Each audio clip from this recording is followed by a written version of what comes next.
bom dia a todos.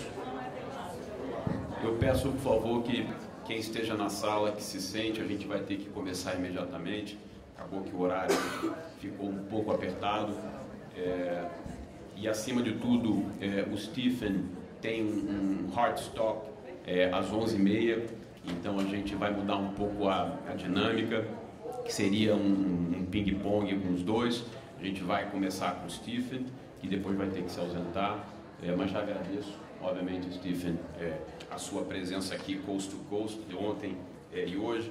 Para quem não sabe, o Stephen é sócio do Baker Botts, é chair do grupo de concorrência, serviu como Deputy Director do FTC entre 2013 e 2015 e está aqui para falar um pouco da experiência americana, da experiência internacional, para que a gente possa, obviamente, também usufruir desse relacionamento internacional que o IBRAC construiu nos últimos anos. Stephen, de novo, como você tem a restrição de tempo, eu vou passar diretamente a palavra para você.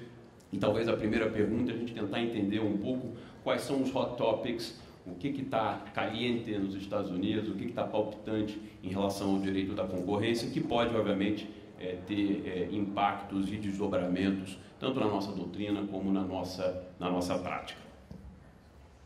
Yeah, thank you, and apologies, sincere apologies in advance for having to leave at 11:30. I am embarrassed, but it's something I cannot miss. But thank you for the question, and I think from a U.S. perspective, there are multiple hot topics. We probably could spend a day talking about them.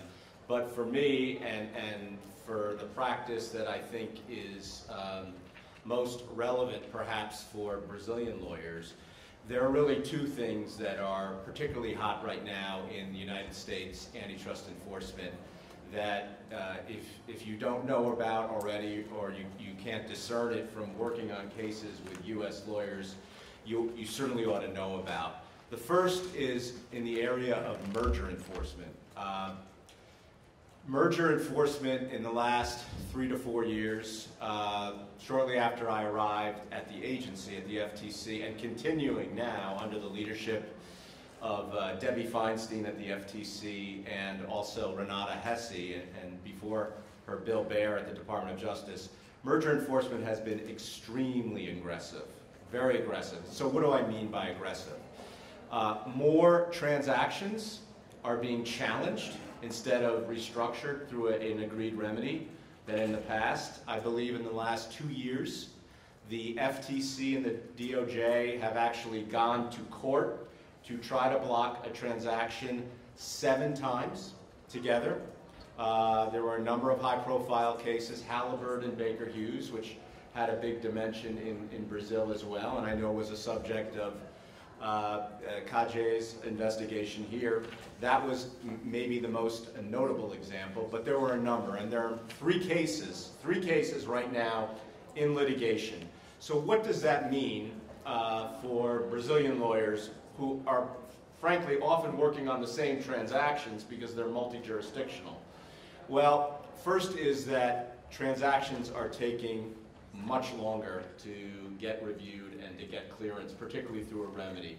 In the United States, and I'll let Miguel talk a little bit about Europe if that's something he wants to talk about.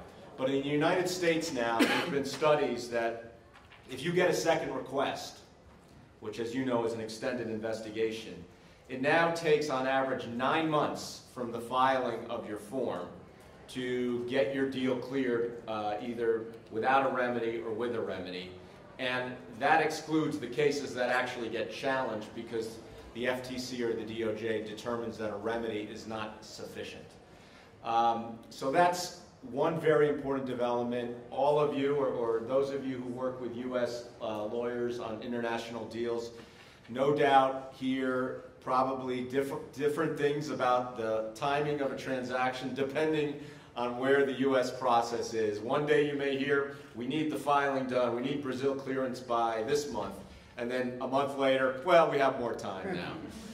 So that's something that's going probably to continue. And maybe in a minute we'll talk about the future as well. The other topic that is particularly hot right now in the United States, and I think is always of relevance to Brazilian lawyers is international cartels, and again, the increasing enforcement activity, and particularly in the penalties for companies and individuals. And as you know, many of those cartels, auto parts, compressors, you name it, have an international component that touch Brazil as well. I think we all know that the auto parts cartels, they're even still continuing. It's been an annuity for lawyers in the U.S., and I'm sure for many of you in the room as well. But the implication is certainly going forward, the U.S. is going to continue aggressive enforcement regardless of which administration, a Republican or Democrat. And in terms of where the area of enforcement in criminal area is really ratcheting up or increasing is in the area of individual culpability and imprisonment. It's been an area that many jurisdictions talk about, but in the U.S. is now not only talking, but actually getting tougher. So when companies come now and try to cooperate and ask for leniency, even if they're not the first in, so they don't get amnesty, they want a discount, well, much of that involves more and more carve-outs of executives who were involved in the cartel activity. So that's a very important aspect, and I assume that will somehow affect the Brazilian process as well, because what that means is that those executives who are likely to be carved out and face liability may be less inclined to cooperate with both the Department of Justice and the company lawyers, and therefore you and Kaje as well. So it's something to keep an eye on as we go forward here, that both merger enforcement and cartel enforcement is really increasing. And depending on what happens in the election, we'll see what happens. Thank you. I'll do it in English. The second point we would like to touch base is if you could make a quick balance on the Obama administration and its impact in antitrust enforcement, and what to expect with the new government. Hillary or Trump, I mean, what differences you would expect in case of Trump victory, for instance? Yeah. Although it seems unlikely now. Well, who knows? And it's the question on, the latter question, the question about Trump, what's this all about, is the question on everybody's mind, our clients and others in the United States as well. But in terms of the Obama administration, I think the widely held perception, both in the United States and internationally, is that that administration has done a lot to increase antitrust enforcement compared to the preceding administration, President Bush. Merger enforcement, cartel enforcement has always been strong, regardless of administration. I think you'll always see that. But as I mentioned, cartel enforcement in terms of individual exposure is increasing. Merger enforcement is perhaps the area of biggest emphasis for increased enforcement in the administration. As I mentioned, the number of deals that are actually blocked now is so vastly more than in the prior administrations. And the government is much more willing in the Obama administration to go into court and to litigate cases. And hey, lose sometimes. They've lost one case already. And they're prepared to lose, and what they're doing, the Obama administration, is bringing in to the agency. We have a revolving door system, as you know, in the United States. I know you have somewhat of one here, but not as much. The Obama administration has brought in more antitrust litigators into the agency to actually be prepared to go to court, and that has paid dividends. It's really helped the administration. Now, going forward, Hillary or Trump? Well, Hillary's the easy one. I think she has made antitrust enforcement, increased even more antitrust enforcement, a platform for her nomination and her candidacy. What she has said is concentration in industries is a big problem. Studies have showed, some studies have showed that more concentration correlates and is the cause of higher prices and less consumer welfare. And so what I think we should expect in the Hillary administration is merger enforcement, which is already tough, is going to get even tougher. And there's going to be much more focus on things like market shares and concentration levels, HHIs, than even what you're seeing today. And some consider that very dangerous, a step back of decades for antitrust enforcement. So it's something that I know is going to concern a lot of businesses and a lot of practitioners, but it's something we should definitely expect in a Hillary Clinton administration. And in terms of unilateral conduct as well, I think there's a perception that President Clinton, if she wins, would increase abuse of dominance as well, whether that means in areas like intellectual property or areas like pricing activities with exclusive dealing and rebates, loyalty rebates. That's an area that we need to keep an eye on, because from practitioners' standpoint, and many of us in the room are practitioners, those are very difficult counseling areas. So my hope is that we don't see a sea change or a marked change in those areas that will make it very difficult for companies to do business, not only in the US, but internationally as well. So let me finish by talking about Donald Trump. So when people ask me, what's it going to mean for antitrust enforcement, my answer always is, it's anybody's guess. Because it really is. He has not made antitrust enforcement a priority. To my knowledge, he has not even mentioned it, other than referring to Amazon, Amazon.com as a monopolist, and a company that perhaps needs to be targeted. But it's very difficult to discern from his statements, or even from his background, how he might come out. I mean, on one hand, he's a populist. He's for the people. That's his mantra. So one would think that could translate to increased enforcement, protecting the little guy, the consumer. On the other hand, he's a businessman. He understands how businesses work and how businesses need predictability and the ability to conduct business without too much deterrence through over-enforcement of the antitrust laws. But what I see, if he does come in, and honestly, I am in part speculating, because I don't know. No one knows. What I think are two things that may be of interest to you. One is that, as opposed to the increased litigation you're seeing in the United States, a President Trump, you would see more deals, more divestitures, more remedies. He likes to make deals, and I think the people he puts in will be more open to making deals so that the government can claim a win and let the business claim a win as well. So that's just one prediction. The other prediction, I think this is particularly important for not only Brazilians, but other jurisdictions as well, is he is very, in terms of his philosophy, isolationist. Very US, let's make America great again. I don't agree with free trade. I don't agree with this. What that might mean is that what we've seen in terms of efforts by the US and other jurisdictions to coordinate, to cooperate, to try to reach consistent outcomes and share information, you might see less of that in a Trump administration. And for all of us who I think are very interested and value convergence as something that's really good for companies and enforcers and everyone, that's scary, frankly.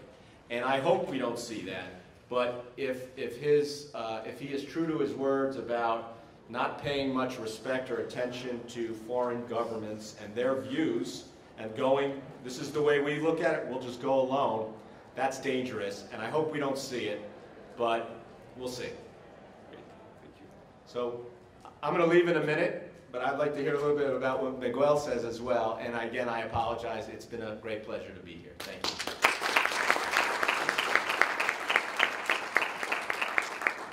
Obrigado, Stephen.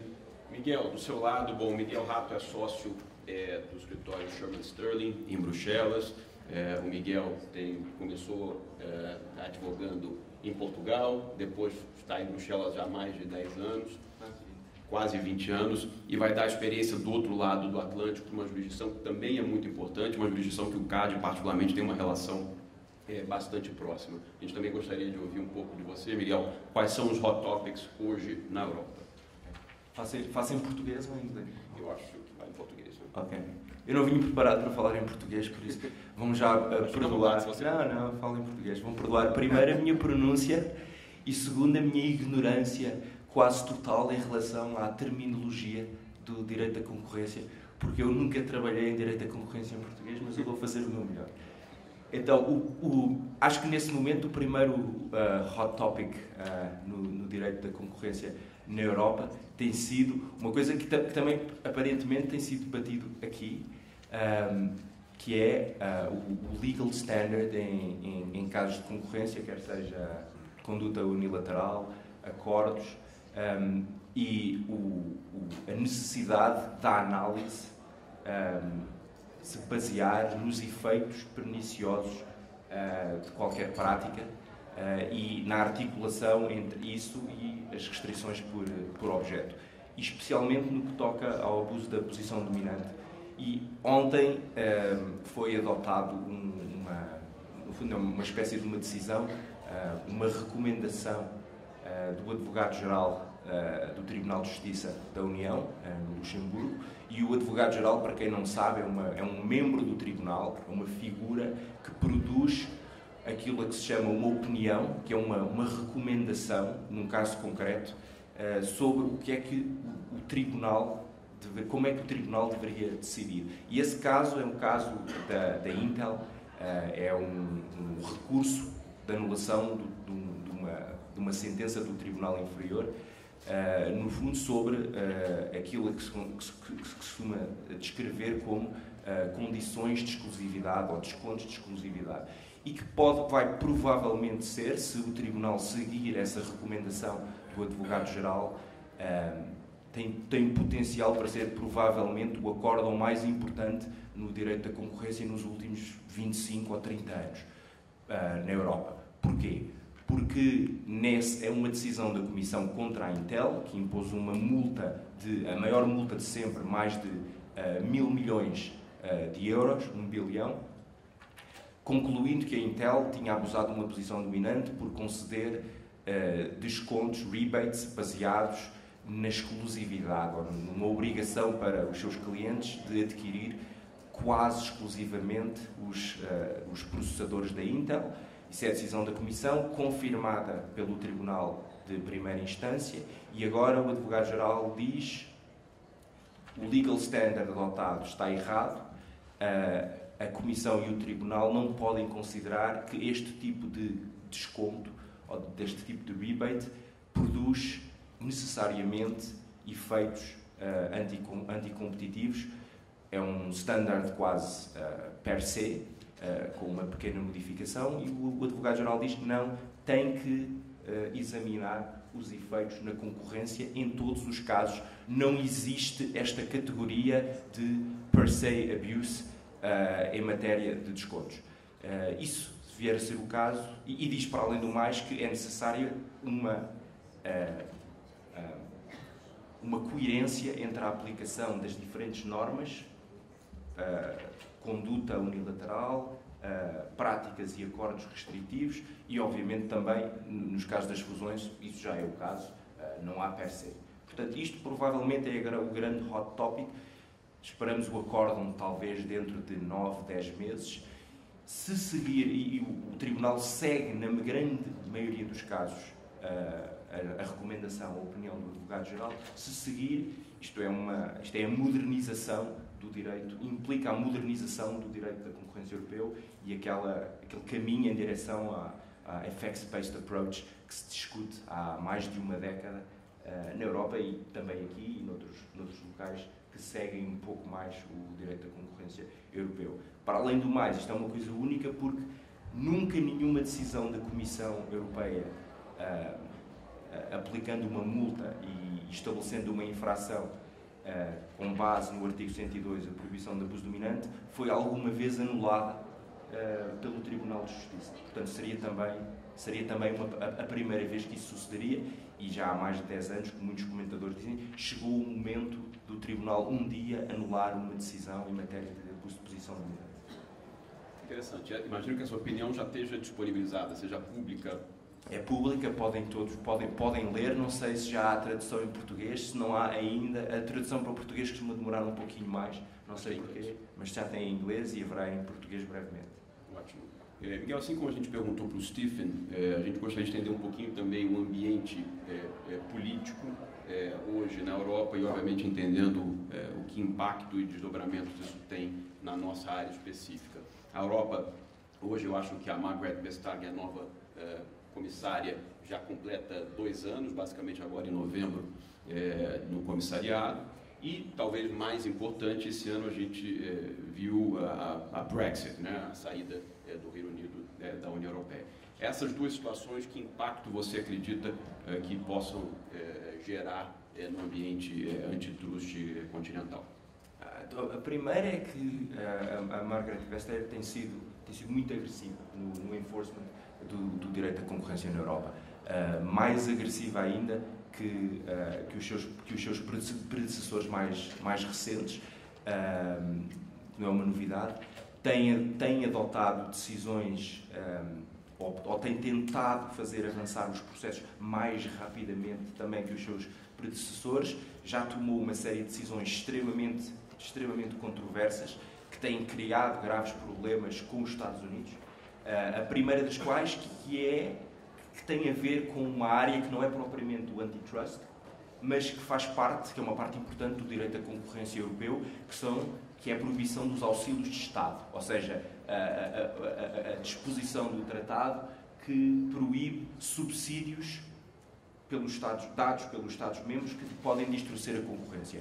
E então, a primeira grande decisão é essa decisão contra a Apple, que considera que a Apple recebeu subsídios ilegais na forma de benefícios fiscais do Estado irlandês e que obriga a Apple, o Estado irlandês, a recuperar 14 bilhões de euros de subsídios que a Comissão considera ilegais. Portanto, isto é uma coisa muito controversa, porque é a primeira vez na história, e são obviamente é uma parte do direito à concorrência que existe há mais de 60 anos, que é utilizado para combater o planeamento fiscal ou a evasão fiscal das grandes corporações.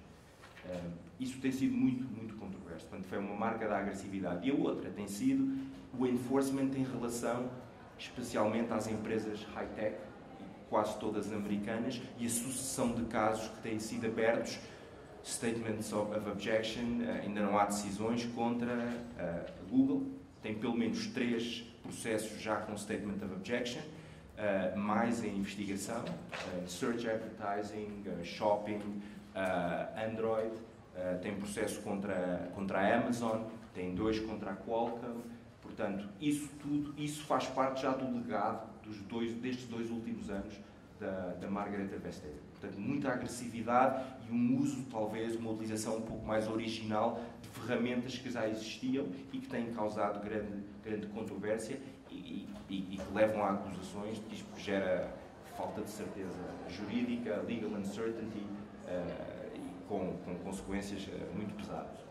Ótimo. E um pouco em relação ao Brexit, Miguel, quer dizer, como você vê, que impactos, de novo, talvez difíceis ainda de dimensionar, mas o que se fala hoje na Europa é isso que a gente gostaria de entender um pouco. Para o direito da concorrência em particular, eu acho que é uma pena, acho que vai ter um impacto muito grande. Nós todos sabemos que o direito da concorrência, pelo menos nos últimos 20 anos na Europa, tem sido muito influenciado pela tradição jurídica anglo-saxónica. Os advogados, os juristas em geral ingleses têm tido um peso muito maior do que proporcionalmente se esperaria de um país que representa uma percentagem ainda, enfim, pequena da população da União. Toda essa tradição, a modernização do direito antitrust, que era uma coisa muito formal, provinda do ordoliberalismo alemão, eu acho que vai sofrer. Não sabemos até qual é que será a língua do antitrust, que é o inglês, que não é o francês, que não é o alemão, que tem sido o inglês na Europa há muitas décadas, e com o Brexit, quais é que serão as consequências? Eu suponho que continua a ser o inglês, mas que não vamos beneficiar, pelo menos, de novas gerações de juristas ingleses, fazendo avançar o direito antitrust. Portanto, do ponto de vista, para mim, pessoalmente, da sofisticação e do avanço do direito antitrust, acho que vai ter efeitos negativos, que é uma pena. Outros, na área do direito da concorrência, acho que se pode esperar que, uma vez saído o Reino Unido, talvez alguns dos piores reflexos dos, digamos, juristas continentais de serem mais formais, mais formalistas, vão possivelmente vir um pouco mais ao de cima. Para mim é uma pena. Bom, a gente precisa recuperar um pouco o tempo perdido, então talvez tenhamos tempo para uma única pergunta, e eu gostaria de saber se alguém gostaria de aproveitar aqui a presença do Miguel e fazer uma pergunta.